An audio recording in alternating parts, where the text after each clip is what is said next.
do do do do do do ba-dum bum bum ba-dum bum bum. Hey, kia ora, Helen Brahms here, coming to you live from Sun City in Arizona. Hope you've all had a super fantastic, sparkling, fun Friday.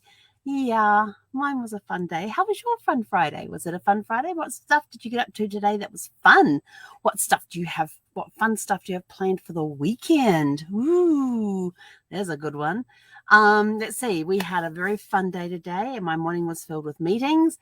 Then I had a quiet day on the chat. I still have not ordered my groceries. I didn't even look at. I totally forgot about my groceries until I was getting ready to come on. I thought, oh yeah, I have the Instacart tab open still. So I was like, So I guess we'll be looking at groceries tomorrow, maybe. Although I've got a full plate tomorrow on stuff that needs to get done.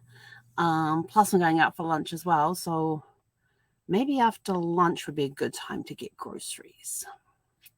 Get them ordered. Either that or it's going to have to be Sunday, but then that'll be Sunday afternoon. And it's sort of like, yeah, I really don't want them delivered on a Sunday afternoon. So at some point we will get our groceries. But it's been a great day with some meetings, learned some new stuff today. It's just been an awesome day. I love it when I get to learn new stuff. It's so much fun and everything else. And had an onboarding call for a new software program I'm going to be using. And it's like, wow, this is pretty cool. And it's similar to one that I already use. So it's just going to be getting used to where some of their stuff is compared to the other one and working on that. So it's going to be awesome. It's going to be cool. And my next, hang on, I will tell you how much longer I have left in my book. 4 hours left in my book. Yeah, I've got about 4 hours left on my book that I'm reading right now, which is the last one in my audio series, in the Misfortune Mystery series. And so I'm looking, and so the next audio book series is going to be, I have no clue. I really have no clue yet. I haven't figured out what my next book series is going to be. So I'm open to suggestions, always open to suggestions. So I'm going to put a post on my Facebook wall tonight, I think, going, what's one of your favorite series, audio book series to listen to, and see what comes back. This one was 21 books, so I have 4 hours. Just by the time you take out all the preamble at the end, so probably just under 4 hours of this book series to go, and it's the 21st book in the series. So yes, I've been listening to the series for a while, but it's so much fun. It's very entertaining. The narrator does an awesome job with the voices and making you want to laugh with some of the antics that they get up to in this book. And I learned a new verb. It's called Gertie. And yes, Gertie is the name of one of the characters in the book. But she just happens to be one of those interesting types of personalities who is not old. You do not call her old, even though she's probably, I'm trying to think, maybe in her 70s. Because in the book, her and her best friend have known each other since the cradle. That was 1,000 years ago or 100 years ago, depending on what mood they're in at the time. And they served in Vietnam on counterintelligence. So, yeah. So I've put round numbers 20, add on 50 years. Yeah, they're around in their 70s and stuff, but she is not old. She is not old. So, but we have Gertie moments. So you can do a Gertie. And when you listen to the books, you'll understand what a Gertie is and why it is called a Gertie. But yeah, it's a lot of fun. And so I'm kind of disappointed that the book's coming to an end, because I'm sort of like, I really enjoy this series. I enjoy every time we go out for a walk, being able to put it on and listen to it for however long we're out walking for. When we're in the car and we're driving, I've got the book going. So yeah, so it gets listened to. I mean, I listen to the books a lot. And like I said, when I'm driving, it has to be fiction or an autobiography or biography, or even if it's like self-development or business books and that are told in parables. and told in a story form, then yes, I will listen to those as well. I tend to remember better when things are told in stories than when the facts are laid out. In fact, I like one book. I can see the guy's face who wrote it. It's got Millionaire in the title, but when you open the book, and it's got purple edge pages. It's got a yellow cover with yellow and purple cover. It's got purple edge pages, but when you open the book, the right side is the facts. The left side is, no, hang on, sorry. The left side is the facts and the right side is the story.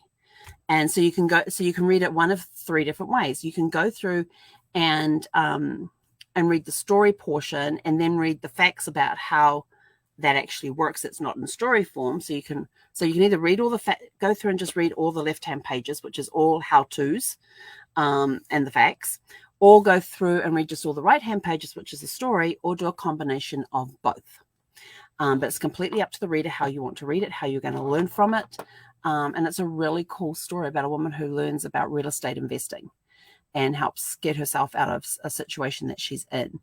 And how she does that and who her coach is, how she meets her coach and all that. That's the story side.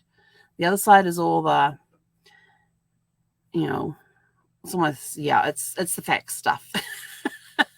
It's the stuff that kind of can put me to sleep at times. But put it in story form and I will soak that stuff up. So looking forward to discovering my next book series on audio.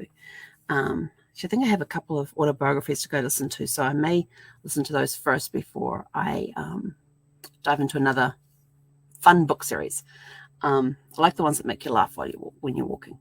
Although Billy Crystal and Carol Burnett, those ones I do not listen to when I am walking or driving, because there are times that I just crack up so much I almost fall over laughing. So I avoid those ones when walking or driving. I almost had a fall one time when I was walking Gus.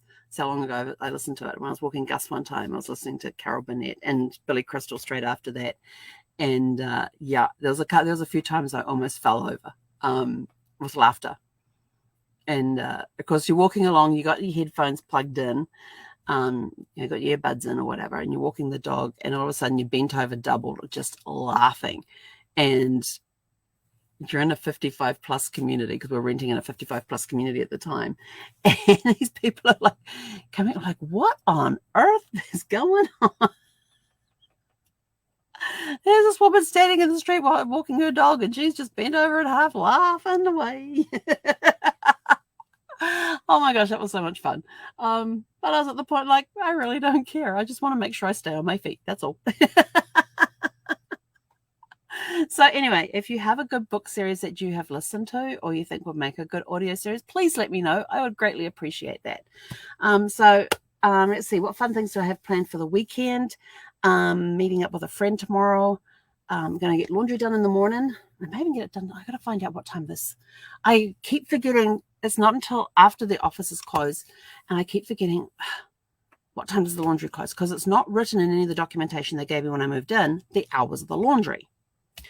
And so I am at a loss as to what the hours of the laundry are. I know the middle of the day, but at the end of the day, I'm not sure if it's 8 o'clock, 10 o'clock. I don't know. And I don't want to walk over there and find out that everything, that all my clothes are stuck in dryers overnight because, I arrive after the close time. If it's 10 o'clock, that's not a problem. But if it's 8 o'clock, then yeah, that's a problem. But anyway, so I need to find out what time the laundry closes. I know, I'll go into the Facebook group and ask there and see if anybody knows. And then I can work it out there. So maybe I'll get it done tonight, but more likely I'll get it done in the morning. And then I have lunch with a friend tomorrow afternoon, which is going to be awesome. I'm actually probably going to leave Zeffie at home because we've got some strong winds coming through started last night and they're coming through the next 3 or 4 days. So I'll probably leave Zeph behind watching one of the Lord of the Ring movies, because they're almost 4 hours, the versions that I have. They're the ones that are like the director's cuts with the extra scenes added in. They're like 4 hours long, just under 4 hours. So I may be leaving her behind tomorrow, and she should be okay for an hour and a half to 2 hours, because I can't see us being any longer than that. But yeah, so we shall see. And then Sunday is back to our normal routine and get up, go for a walk, go to the dog park, have breakfast, go for a drive, come home. And we noticed the other day, because we had to go fill up with gas the other day. In the last 2 weeks, I haven't been out this week. No, it was last night I noticed. But in the last 2 weeks, the gas prices here around this area where I am have dropped 20 cents a gallon in 2 weeks. It's like I went out one day, it was still at $3.79. Went out a week later, it was down to $3.69. Went out yesterday, and it was down to $3.59. And I'm like, you couldn't have told me that. But then I was almost out of gas anyway. So the little light had come on to tell me I had E for enough to get to the gas station. But yeah, so gas prices here and in this area have dropped 20 cents a gallon in the last 2 weeks. So I was like, that's awesome. Yes. But anyway, I'm out of here. Go have a super fantastic sparkling evening. And we'll see you back here bright and early tomorrow morning for Shake It Up Saturday. Hey, Conara. Where did my mouse go? Oh, there it is. There's my mouse. I found my mouse. Yay.